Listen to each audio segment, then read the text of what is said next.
Après vous avoir parlé finance avec Mino Adjin, on parle maintenant immobilier avec Sébastien Demers, que j'ai rencontré un peu plus tôt la semaine dernière pour nous parler du mandat d'inaptitude. Pourquoi est-ce important d'avoir ce papier légal lorsqu'on souhaite réaliser une transaction? Je vous invite à visionner le compte-rendu de ma rencontre avec lui.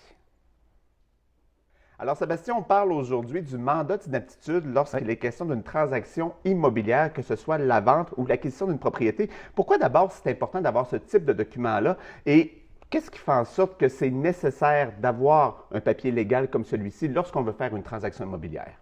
Bien, en fait, le mandat d'inaptitude, il n'est pas toujours nécessaire. C'est-à-dire que moi, là où je veux sensibiliser les gens, c'est que c'est important d'y penser d'avance. Oui. Quand on est sain d'esprit, c'est là qu'il faut aller voir un notaire puis dire, moi, je délègue telle personne, je la mandate pour qu'elle signe pour moi si jamais je tombe malade. Quand on en a besoin, ben c'est là que ça devient important parce que quand on fait une transaction immobilière, il faut signer des papiers légaux. Il faut signer un contrat de courtage, il faut signer des promesses d'achat, il faut signer plein de papiers. Si la personne n'est pas apte à signer, bien, ces signatures-là ne tiennent pas, donc la transaction ne tient pas. Peut être annulée, en fait, peut ne jamais avoir lieu, carrément. Tout à fait. Si on arrive chez le notaire, puis le notaire a un doute, il demande un papier du médecin comme de quoi à savoir si la personne est apte à signer et elle ne l'est pas, ça s'arrête là. Et le courtier n'est pas en mesure non plus de juger de l'état de santé d'une personne parce qu'il n'est pas un spécialiste de la santé, il n'est pas médecin, d'où l'importance d'avoir un billet souvent du médecin ou un papier légal comme celui-ci. Tout à fait. Nous, on est loin de pouvoir diagnostiquer ou juger de l'état de santé d'une personne. Par contre, il faut demeurer vigilant. Notamment avec les personnes âgées, quand on a un doute, ben, il faut demander, puis c'est là que ça devient délicat, puis voire choquant des fois pour les gens, il faut demander un billet du médecin quand on a un doute raisonnable que la personne présente des signes d'inaptitude. Et ce n'est pas un manque de confiance non plus que vous avez envers votre client, c'est vraiment pour s'assurer que la transaction soit légale, qu'elle soit reconnue aussi et qu'elle puisse se concrétiser parce que dans le cas où il n'y aurait pas de papiers légaux, comme ceux dont on vient de parler, notamment le mandat d'inaptitude, eh bien, la transaction pourrait carrément ne pas avoir lieu. Alors, quand on se tourne vers un médecin, quelle est la suite des choses? Donc, là, une fois que cette demande-là est faite. Oui. Ça, c'est une autre chose qui n'est pas comprise, c'est que souvent, les gens, ils vont me dire j'en ai un mandat d'inaptitude.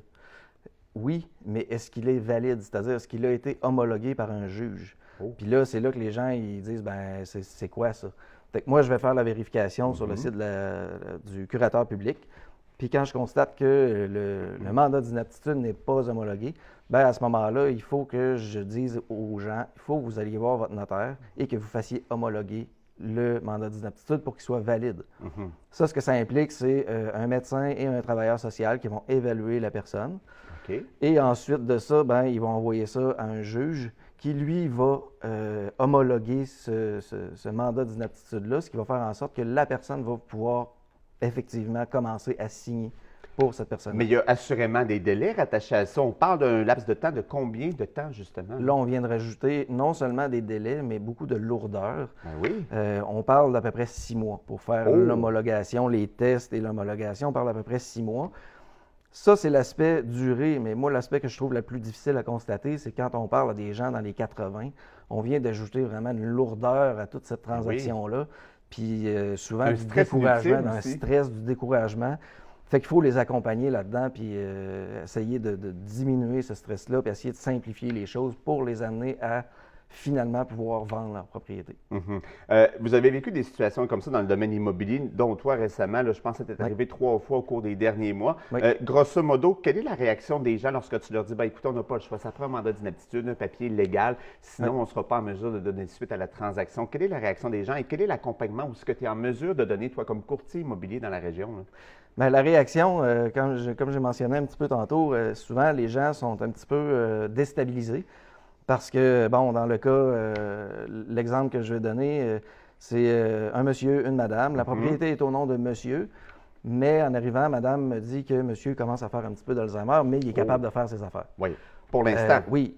Ben, en fait, moi, à partir du moment où on me dit qu'il commence à faire telle maladie, j'ai pas le choix. Il faut que j'avance le sujet.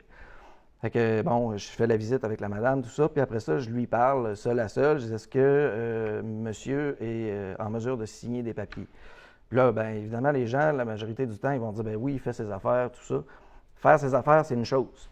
Se souvenir qu'on a signé pour mettre sa maison en vente 2 jours après, c'est autre chose. C'est autre chose, exactement. Fait que, ben c'est ça. Moi, légalement, il faut que je demande un billet du médecin. Puis quand les gens refusent, parce que souvent, la personne concernée qui est encore lucide, ça va la frustrer. Oui.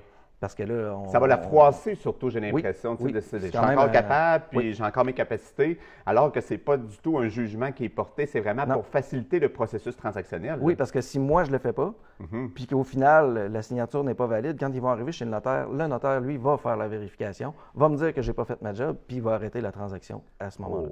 Oui, ça devient très laborieux aussi comme processus et très long, on l'a souligné, jusqu'à 6 mois. Donc, je pense que c'est important de veiller à avoir ce type de papier. Évidemment, bon, vous n'êtes pas des notaires, mais vous êtes toujours en mesure de référer, je présume, les gens vers des services notariaux comme ça qui s'occupent de ce genre de documents légaux, reconnus aussi là, dans le domaine immobilier, mais aussi par les différents paliers de gouvernement pour pas qu'il y ait de problème non plus par la suite. Là. Tout à fait, oui.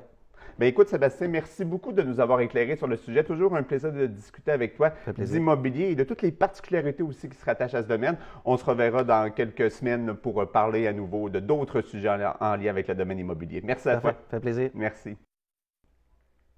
Alors voilà, c'est ce qui complète l'émission de ce lundi 1er novembre. Merci d'avoir été à l'écoute. Demain, il sera question de la journée porte ouverte du côté du Collège Notre-Dame de Rivière-du-Loup. On vous invite à être à l'écoute dès 15h. D'ici là, passez une excellente fin de journée à l'antenne de TVA. Salut!